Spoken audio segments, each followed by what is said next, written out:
Sorry, I just went live on Facebook. I didn't realize I didn't hit that. So my bad, everybody who's listening on Facebook. But you're actually absolutely right. You know, this agenda provides a compass for the conversation. If things start to get off track, this agenda allows us to bring it back and get the meeting back on course. You know, if an agenda, for me personally, if there's not an agenda, I personally lose interest right away. You know, I'm not going to sit there without an agenda. I'm not going to sit there and just listen to somebody pontificate. And I'm not going to just sit there for the sake of just sitting there. You know, so it's important for each and every one of us on our teams to take into consideration some of these tools to create an effective meeting. And this is a mindset shift, because sometimes we get on and we just start to pontificate about what we want to talk about. But it's also important to talk about what we need to do to drive our teams and drive efficiency and productivity and engagement within our teams. Just like Lawrence said, you know, these meetings need to be engaging.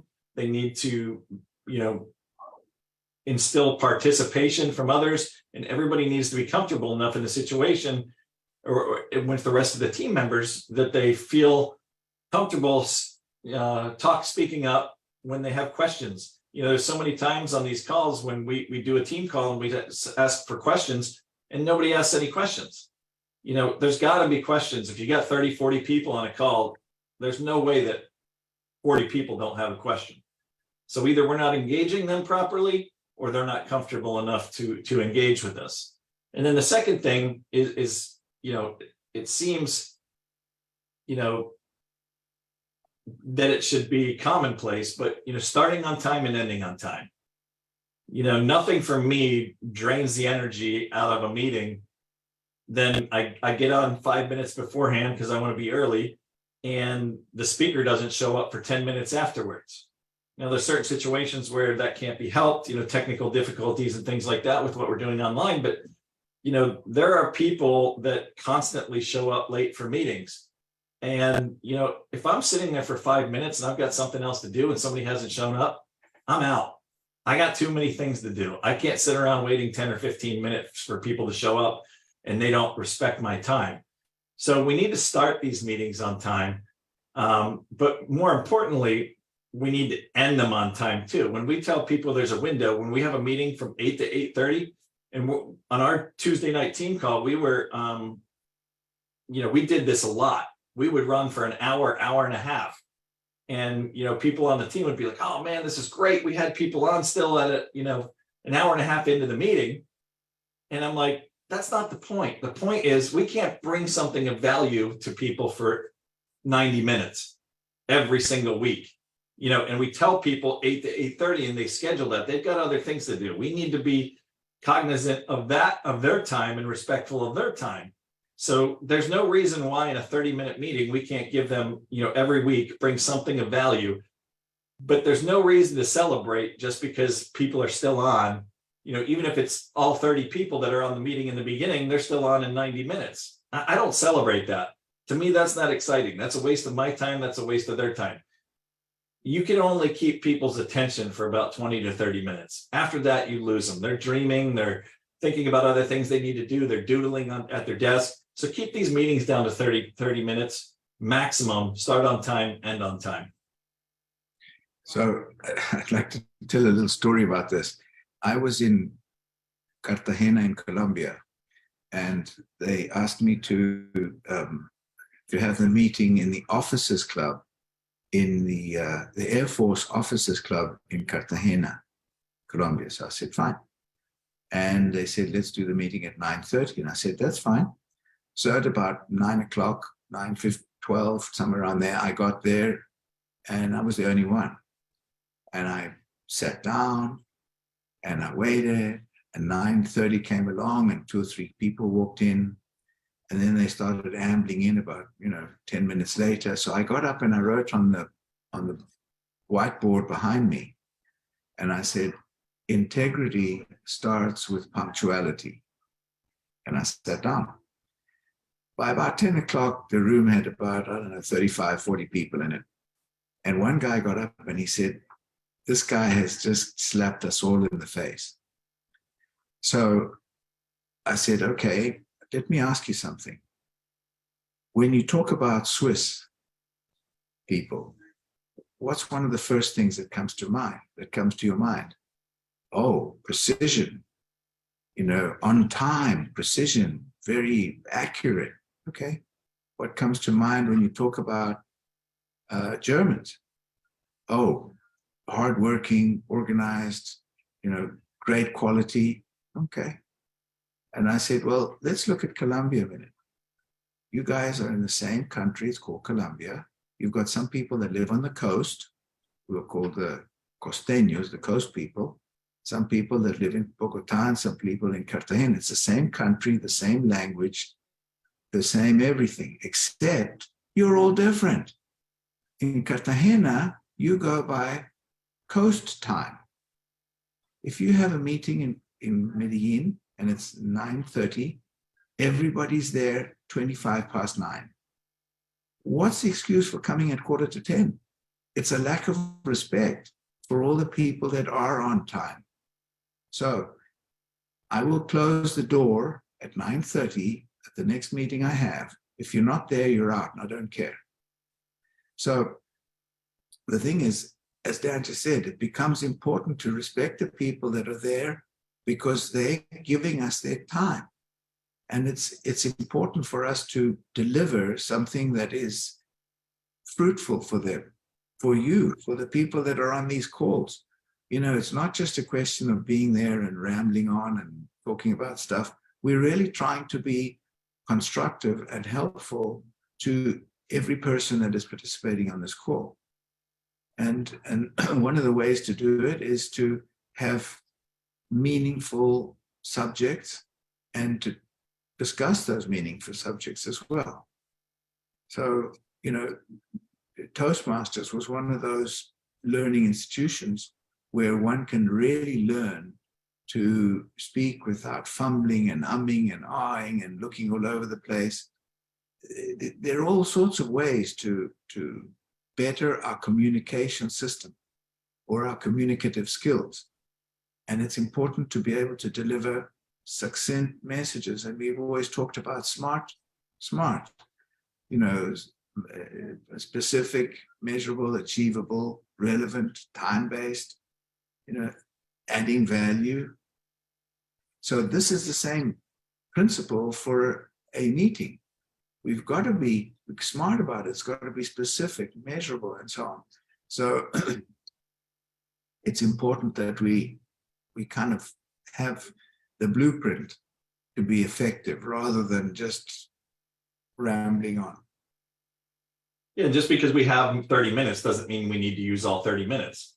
If you get through your agenda in 20 minutes, don't try to drag it out just because you gave yourself 30 minutes. If you've gotten through everything, if you brought value, there's no reason, if there's no questions and there's no further interactive conversation, stop the meeting.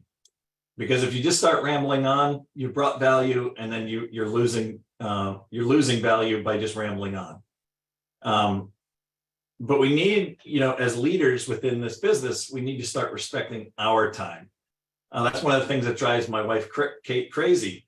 I respect other people's time more than I respect my time. And, she reminds me almost on a daily basis. She's like, these people aren't respecting your time. You need to start respecting your time more than you respect their time because you're busy. And she's like, I hear all these people talking about how busy they are, and they come up with all these excuses for why they can't do things. She's like, I see what you do in a day. You do 10 times more than probably most of these people do in half a day. So my time's super valuable, and that's a mindset shift for me. I have to start, and I have started respecting my time more than others' time. If somebody doesn't show up for a call that we have scheduled and they're texting me that they're going to be a couple minutes late, I'm like, just reschedule. There's no reason why you couldn't be on this call. And half the time when I would wait for people, they would get on and be like, oh, sorry, I got sidetracked and this and that and the other thing. And I'm like, well, you're not respecting my time. So just reschedule, come up with some things that you want to talk about, and we'll talk about it on another call. And then when you're wrapping things up, it's important every single meeting that you have that you end with an action plan. Leave the last few minutes of every meeting to discuss the next steps. Who's responsible for what? What are the deadlines? What are your goals? What metrics do you want to reach? Otherwise you spent all that time on this meeting for nothing. You've talked about some things that are important, but ultimately you're not doing anything to move the ball forward. Who's got the ball? This week, you go ahead, yeah, you're back. Well, yeah, this week on our Tuesday call, we talked about commitment. We talked about, are you committed or are you just interested? And then we threw down the gauntlet and said, we want everybody on this call to put at least 10 people on product before the end of the month, minimum 10 people. So that's our call to action, to show us that you're committed and not just interested in what we're doing. Go out and prove it to us, because we're going to see by your actions whether you're committed or you're interested. Yeah, prove it to yourself first. The commitment starts with you, individual. And then as a team, that's where we have accountability. And we say, okay, you're committed. Are you really committed? Okay, what did you do this week? This is the plan of action. Did you achieve it? Why did you not achieve it? What were the hiccups? How can we help? And as a team, that's the whole point. But the point is the commitment to oneself, and to be razor sharp focused on what we're doing, but with a plan of action, as Dan just said. And that is the roundup of the meeting. The other thing, of course, we need to have ideally is some feedback. You don't want people just to sit there like stones and not make any comment that is valuable. We really cherish to have in a meeting people who opine about what we've discussed, good, bad, or indifferent, but at least to have an opinion about something so that we can all reflect on it and see, what we can do better. How can we improve whatever we're doing? Always new improvement in anything we do. Yeah, think about it. When you're playing a sport, let's take soccer, for instance. When somebody kicks the ball to you, you've got the ball, and now you're in control of what happens next. So we need to take our team members, that we're working in collaboration with, and let them know that it's their turn to take the ball. And once they've got the ball, they own it. That's a very visible concept for making sure that there's actually ownership to make sure things are getting done. There's so many people that get on our calls and they're not doing anything on a weekly basis. There's people that don't do anything for a month. Why is that? Because we're not giving them an action plan. We're not putting together an agenda for them. We're not putting together goals with them. We're not putting together, an idea of where they want to go in the next 3, 6, 12, 9, 12 months. I did a call with a prospect the other day, just yesterday, and my questions for him were, are you committed to this? You say you like it, you say it's a no-brainer, but are you committed, and can you be committed to it for more than a month? Because so many people, not just in this business, but in every business that I've been in, they're committed for short periods of time, and then they get sidetracked by all these other things, and they're not committed for a longer period of time than they are committed. So how do we get these people from being committed for a short period of time to being committed to a longer period of time? And that's finding out what their goals are, what their dreams are, what this lifestyle they want to live, why are they interested in the business in the first place, and how are we going to make that a reality for them? But we also got to bear in mind that there are self-motivated people and other people that need to be guided. But this is where we get accountability. This is what the team is about. When we have a meeting, when we have an event, we've got to actually start making people accountable for their results, for their actions, for what they're going to do. So the meetings are, essential, but they have to be very succinct and hit points that will create some nerve, that will create an action. So talking on that subject, Dan, I don't know if we've got a couple of minutes left. We've got, talking, on that subject, we have 30 minutes, but we're only going to use 22. We've got through what we need to talk to. That's our agenda. We don't need to keep going through it.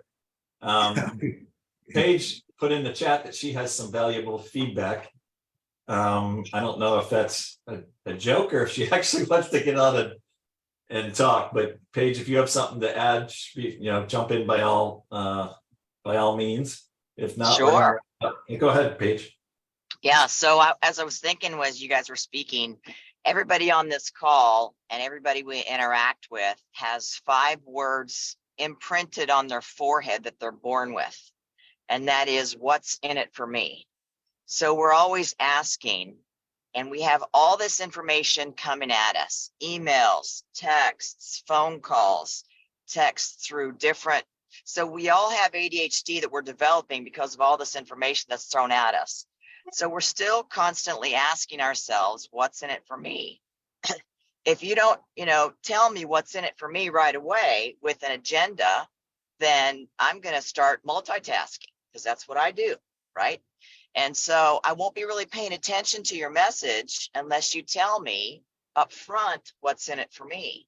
And one of the things that I was thinking about, Dan McCormick has always done for as long as I can remember, is he has, goals for the call. So the goal for the call is named a very general, very broad name. And then weekly, he narrows it down even further. And we could do the same thing. So let's say, 1 week of the month, we're talking about objections. 1 week of the month, we're talking about day to day. And I'm just throwing this out there, brainstorming now with you guys. But that's narrowing down the focus of the goal of, helping people, move this forward. And so I was just kind of thinking about that as you guys were speaking, that those 5 words that are printed on our forehead, we really do need to remember. Every single person that's from infancy to whatever is always wondering what's in it for me when they're getting communication. We used to say that all the time in med device. The doctor wants to know what's in it for him. So you're absolutely right, Paige, and I'm sure you probably, in pharmaceutical sales and med device, which you did, I'm sure you had those same conversations.